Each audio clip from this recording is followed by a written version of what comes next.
प्रधानमंत्री ने सबसे अहम तो बात ये कही कि कोई आपस में सब बटे हुए नहीं है, हम सब इंटरकनेक्टेड हैं। वन एक चीज अहम जो प्राइम मिनिस्टर ने कही वो चल भी रही है कि क्रॉस बॉर्डर पेमेंट्स के लिए सहूलियत हो और हमारा यूपीआई, ये एक बहुत बड़ी बात है। स्विफ्ट का जो फाइनेंशियल नेटवर्क है जो दुनिया में चलता है, जो अमेरिका डोमिनेटेड है, जब कोई भी सैंक्शंस होती हैं किसी देश पे तो अमेरिका वो स्विफ्ट को स्विच ऑफ कर देता है। ऐसे में दुनिया के देश ये रियलाइज कर रहे हैं, हम भी, कि एक पेमेंट सिस्टम हो जो कि किसी के भरोसे एक ही के डिपेंडेंसी में ना रहे।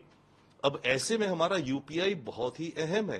कल एलएसी को लेकर के कुछ मामला थोड़ा सुलटा है, तो अब भारत चाइना के साथ ब्रॉड एंगेजमेंट डेफिनेटली बढ़ा सकता है। एक बहुत बड़ा एम्फोसिस होगा प्राइम मिनिस्टर मोदी का चाइना को कि आप अपनी मार्केट हमारे ट्रेड के लिए खोलिए ताकि ये डेफिसिट कम हो, हम दोनों का जॉइंट ट्रेड बढ़े। देखिए, प्रधानमंत्री ने अभी जो ब्रिक्स में स्पीच दी है, मेरे ख्याल से एक बहुत ही हाई लेवल की स्पीच है।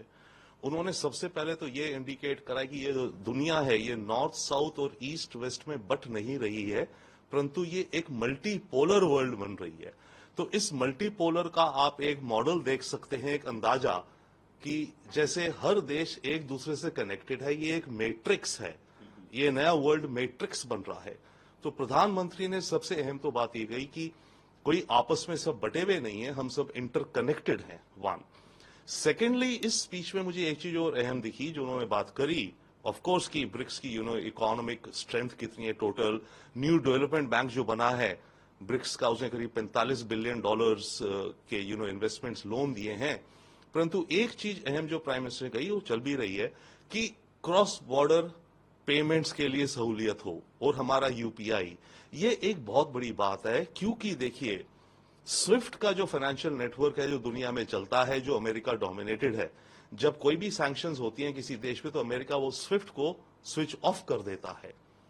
अब ऐसे में दुनिया के देश ये रियलाइज कर रहे हैं, हम भी, कि एक पेमेंट सिस्टम हो जो कि किसी के भरोसे एक ही के डिपेंडेंसी में ना रहे। अब ऐसे में हमारा यूपीआई बहुत ही अहम है। भाई, आप एक सेकंड के अंदर UPI payment with in the country कर सकते हैं। तो जब टेक्नोलॉजी आर्किटेक्चर सेम है तो फिर देशों के बीच में यूपीआई क्यों नहीं यूज हो सकता? तो वो एक बहुत बड़ी कंट्रीब्यूशन भी है हमारी और उसको लेकर के आगे चलेंगे। तो ये कुछ पॉइंट्स हैं आई थिंक, बट जो प्राइम मिनिस्टर मोदी ने अभी कहे हैं। देखिए, डेफिनेटली 5 सालों बाद बायलैटरल हो रहा है शी जिनपिंग और हमारे प्राइम मिनिस्टर मोदी के बीच में, तो बहुत कुछ मुद्दे होंगे, पेंडिंग होंगे, जो कि आगे चलने चाहिए। जैसे भारत कहता था जब तक बॉर्डर टॉक्स नहीं आगे बढ़ेंगी तब तक हम दूसरी चीजों में आगे नहीं बढ़ेंगे। अब थैंकफुली कल एलएसी को लेकर के कुछ मामला थोड़ा सुलटा है, तो अब भारत चाइना के साथ ब्रॉड एंगेजमेंट डेफिनेटली बढ़ा सकता है। उस एंगेजमेंट में हमारा इंटरेस्ट ये होगा, अव्वल डेफिनेटली कि लॉन्ग टर्म के लिए इस एलएसी पे शांति का मॉडल कोई बने।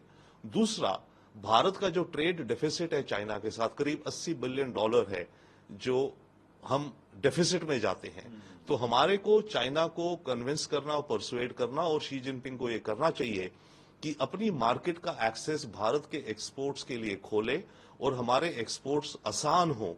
क्योंकि चाइना ने बड़ी सारी ऐसी नियम कानून बना रखे हैं इंपोर्ट करने में, चीजों को स्टैंडर्ड, क्वालिटी चेक, ये वो, इंपोर्ट ड्यूटी, जिसके चलते हमारे एक्सपोर्ट्स बढ़ नहीं पा रहे चाइना में।